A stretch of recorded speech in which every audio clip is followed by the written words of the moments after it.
I'll say it for everybody else. Yuck. Oh, sometimes I just want to read some stats. I don't know why you're gonna cram some man pussy in the middle of the sports page like this.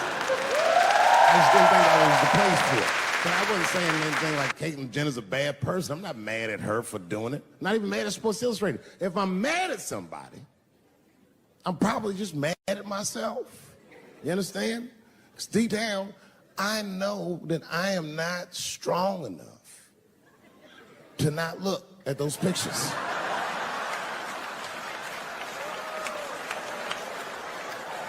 And I don't think I'm ready to see what she's trying to show me. So Caitlyn, goddamn it, if you go through with this thing,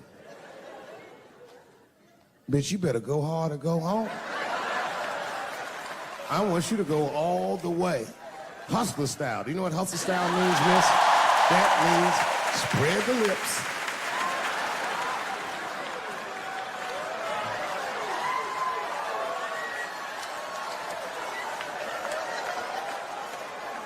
I hope she spreads her lips and there's an itty bitty dick inside. Ah! The show is behind the curtains.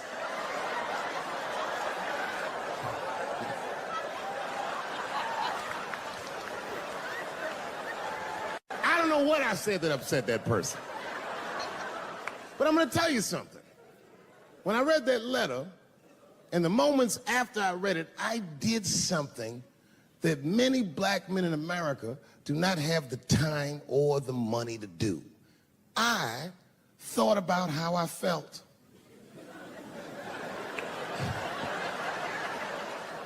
I asked myself a very basic question I don't think I ever do at the time. I said, man, Dave, if you're writing all these jokes, do you have a problem with transgender people?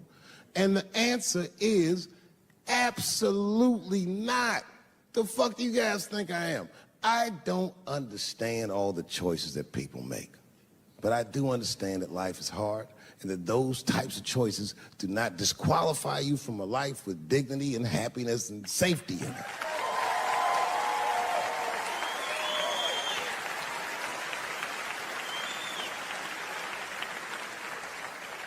But if I'm honest,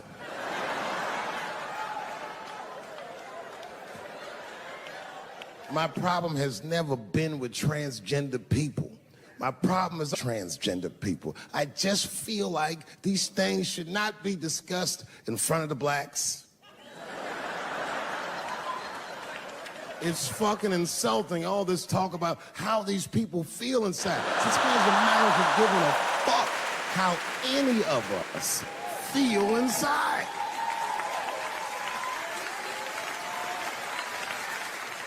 And I cannot shake this awful suspicion that the only reason everybody is talking about transgenders is because white men want to do it. That's right. I just said that. If it was just women that felt that way, or black dudes and Mexican dudes being like, hey, y'all, we feel like girls inside, they'd be like, shut up, nigger. No one asked you how you felt. Come on, everybody, we have strawberries to pick. It reeks of white privilege. You never asked yourself why it was easier for Bruce Jenner to change his gender than it was for Cassius Clay to change his fucking name?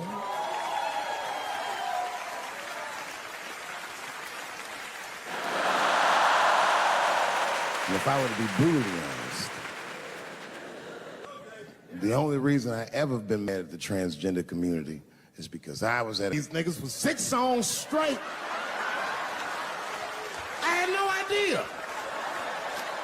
And then the lights came up and I saw them knuckles. I said, oh no! And everybody was laughing at me. Hi, world star. I said, why didn't you say anything? And then I heard that sultry voice. I didn't say anything, Dave Chappelle, because I was having a wonderful time. And I wasn't sure how you'd feel about it. I said, you knew how I'd feel. And she said, I'm going home. I don't want any trouble from you. I said, home? It's only 2 songs left. I mean, we might as well finish tonight. And we ended up having breakfast together. Oh, grow up. That doesn't make me gay. I just titty fucked her. His titties are as real as any titties in L.A. It's 2 o'clock in the morning. I was just borrowing a little friction from a stranger. Whoops. It's the madness of youth. It's the types of mistakes that a man makes when he's young. I wouldn't even know that it's necessarily a mistake. It was a wild night out. But I don't do it like that anymore. I'm old. I'm 44 now. Hey. It's the first time in my life I've ever, started to physically feel my age. It's tough, man. You know how I know I'm getting old? This is embarrassing, but I was in my hotel room. I'm not gonna lie, I was jerking off. And I was really sweating it out. And this is when I knew I was old. I just gave up in the middle, like nothing even happened.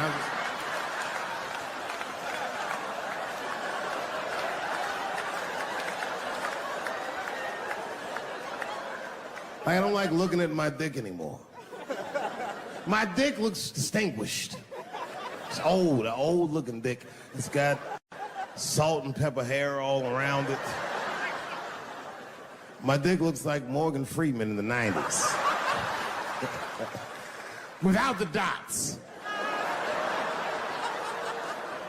My dick narrates. Dave pulled me out and started jerking me around and jerking me around. But not with the same vigor as when he was young. He and I both knew nothing was... I see my age in my children. I came home from the road. This is not long ago. I've been gone for weeks and weeks. And when I came back, nobody was home. Now, one person in my family thought that maybe I'd like to see them when I got back. They knew when I was coming back, but they just weren't home. And that shit was a wake-up call.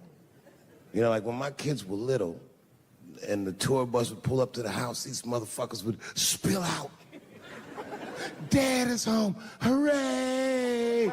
And they'd hug me and kiss me, and then as the years went on, they'd get less interested. Hey, everybody, look, it's Mr. Promises back from the road.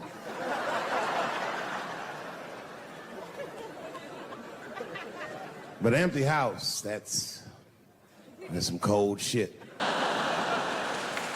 And I went into my oldest son's room. I was like, hello, hello. He was gone. And I'd never done this to him before, but for some reason I just did it. I just looked through his shit. Just to see who this motherfucker was becoming. And I found these notebooks and I started going through them. Written as his handwriting. I didn't even know this nigga wrote poems. And then I looked through his drawers and I opened up his middle drawer. And I found this rolling paper. And I looked down at them papers like, oh, that's where that poetry's coming from.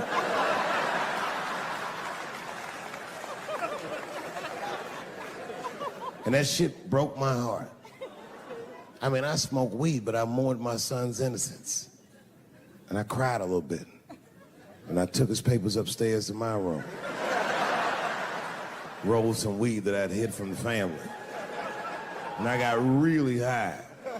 And then I got paranoid, so I put his papers back how I found them. So he wouldn't know what I was up to. This nigga won't even know that happened until he sees the special. Yeah, nigga, I found your papers. He's a cold motherfucker. Let me tell you, this kid is only 16 years old. Listen to what he did to me. This motherfucker calls me up in the middle of the night. It was 1 o'clock in the morning. He goes, Dad, don't be mad. I knew something was, what's going on? He said, listen, I'm fine. And don't forget, you told me to do this. I'm at a party, and my designated driver had too much to drink. and me and my friends need you to come pick us up. I said, Jesus Christ, it's 1 o'clock in the morning, nigga. I am shit-faced.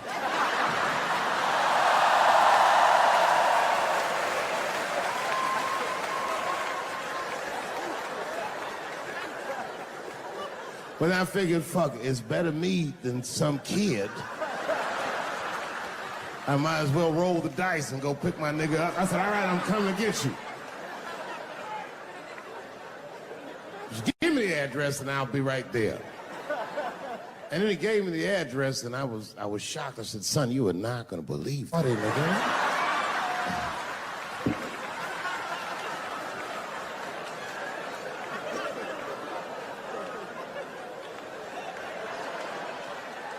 They grow up fast, don't they?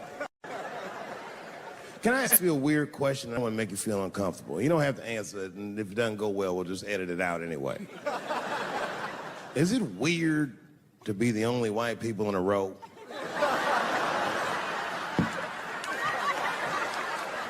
Is it weird? I mean, to be honest, does it feel strange? Are you worried at all? Give me your money, motherfucker. I'm just fucking around. I was gonna say. This guy got ice in his veins. He didn't even buckle. You know, like many black men my age, the first time I voted was 8 years ago. Right. I saw Obama on TV and said, oh, I'm voting for this nigga. I remember the day I voted for Obama. I voted in Ohio, and my vote matters in Ohio. Ohio is a battleground state, but when I pulled up to the polls, all the soldiers were in line. There were so many black people in that goddamn line, I didn't even know it was a polls. I thought it was a check cashing place.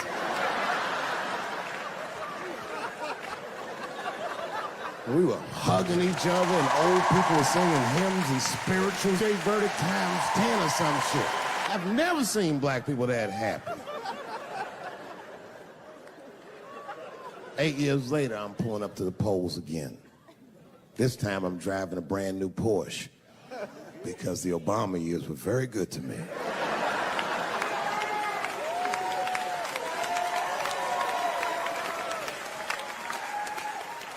I was early voting, and when I parked my car, I figured out something that it would take the rest of the country another week to figure out. I understood that Donald Trump was going to be our next president because in Ohio, unlike D.C., you could see the results in the parking lot. It's all these goddamn pickup trucks and tractors and shit.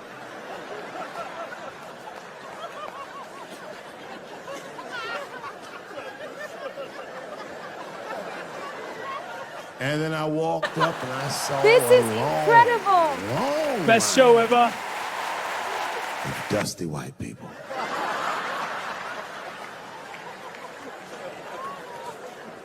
Yes, ladies and gentlemen, these were the poor whites. I must tell you, I've never had a problem with white people ever in my life. But full disclosure, we've gotten a lot of trouble out of them. And I've never seen so many of them up close. I looked them right in their coal-smeared faces. And to my surprise, you know what I didn't see? I didn't see one deplorable face in that group. I saw some angry faces and some determined faces, but they felt like decent folk. No, they didn't. I felt sorry for them. I know the game now. I know that rich white people call poor white people trash. And the only reason I know that is because I made so much money last year, the rich whites told me they say it at a cocktail party.